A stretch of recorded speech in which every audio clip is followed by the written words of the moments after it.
হ্যাঁ, আমি doctor Mohammad Shahinur Rahman, senior consultant thoracic surgery, ever care hospital, ঢাকায় কর্মরত। আজকে আমি এসেছি আপনাদের সাথে আমাদের এক পেশেন্টের পরিচয় করিয়ে দেওয়ার জন্য। উনি আমাদের কাছে এসেছিলেন মায়োস্থেনিয়া গ্রাভিস এবং থাইমোমা এই সমস্যা নিয়ে। আমি তার অভিজ্ঞতার কথা ওনার কাছ থেকেই আমরা শুনি, দেখি উনি কি বলেন। আসসালামু আলাইকুম, আমি মোহাম্মদ নজরুল হক মণ্ডল, বাসা লালমনিরহাট সদর। আমি একজন মায়োস্থেনিয়া গ্রাভিস পেশেন্ট উইথ থাইমোমা। আমি এই থাইমোমা অপারেশনের জন্য বিভিন্ন হাসপাতালে ডাক্তারের শরণাপন্ন হই। তারা আমাকে এটা অপারেশনের কথা বলে, তারা অপারেশনটা ওপেন করে করতে চায়। আমি ওপেন করে করব না বিধায় সর্বশেষ এভার কেয়ার হাসপাতালে শরণাপন্ন হই। এভার কেয়ার হাসপাতালে এসে এখানকার থোরাসিক সার্জন জনাব শাহিনুর রহমান স্যার সঙ্গে সাক্ষাৎ করি। উনি আমাকে যথেষ্ট আশ্বাস প্রদান করে। ওনার আশ্বাসের উপর ভিত্তি করে, আল্লাহর উপর আস্থা রেখে আমি এখানে অপারেশনের সিদ্ধান্ত গ্রহণ করি। এখানকার চিকিৎসার মান এবং সেবা নিয়ে আমি অত্যন্ত সন্তুষ্ট।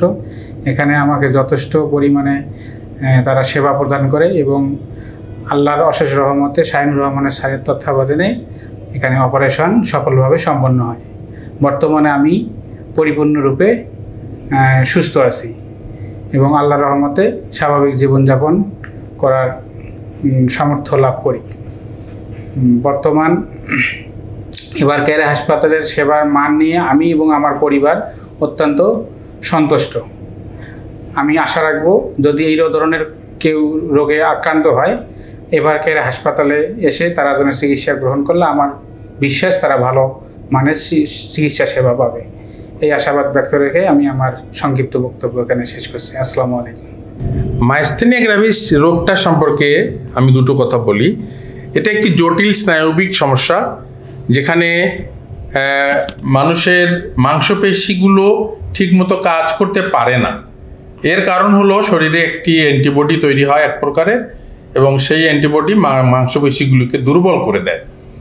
তো এই অ্যান্টিবডিটা শরীরে তৈরির ক্ষেত্রে থাইমাস নামক একটি গ্ল্যান্ড আছে, সেই গ্ল্যান্ডের একটা ভূমিকা এখানে রয়েছে, যার কারণে এখন নতুন পদ্ধতিতে থাইমেক্টমি মানে থাইমাস গ্ল্যান্ড অপারেশন করে ফেলে দেওয়াটা একটা আধুনিক চিকিৎসা পদ্ধতি।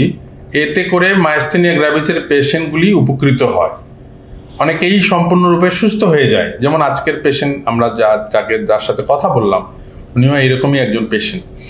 তো এই মায়োস্থেনিয়া গ্রাভিস পেশেন্টের জন্য আসলে শুধুমাত্র সার্জনের একার কৃতিত্ব না, এটার জন্য নিউরোফিজিশিয়ান, পোস্ট অপারেটিভ কেয়ারের জন্য অ্যানেস্থেসিওলজিস্ট, ক্রিটিক্যাল কেয়ার সাপোর্ট এবং অনেক সময় প্লাজমা ফেরেসিস, যেটা আমরা হেমাটোলজির মাধ্যমে করে থাকি।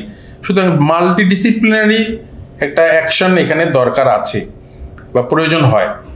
আমাদের এভার কেয়ার হসপিটাল ঢাকায় এই সব কিছুই মজুদ আছে। যে কোনো পেশেন্ট যদি এখানে আসে, তাহলে একই ছাদের নিচে সব কেয়ার উনি সুন্দর মতন পাবেন আশা করি। এবং আমরা যে অপারেশনটা করছি এখন, সেটা না কেটে ছোট্ট একটা ছিদ্র করে সেটা যন্ত্রের মাধ্যমে, ক্যামেরার মাধ্যমে আমরা অপারেশন করে থাইমাস গ্ল্যান্ডটা রিমুভ করি। এটাকে আমরা ভ্যাটস বলি, ভ্যাটসের মাধ্যমেই অপারেশন করা হয়। যদিও অপারেশনটা একটু টেকনিক্যালি ডিফিকাল্ট, বাট আমরা অনেক অপারেশন করেছি এবং সবাই সুন্দর মতন সেরে উঠেছে। তো আমরা এই সেবার জন্য এখন সুন্দর মতন প্রস্তুত আছি। ইনশাআল্লাহ যে কোনো পেশেন্ট যদি আসে, আমরা সেবা দিতে পারবো। ধন্যবাদ।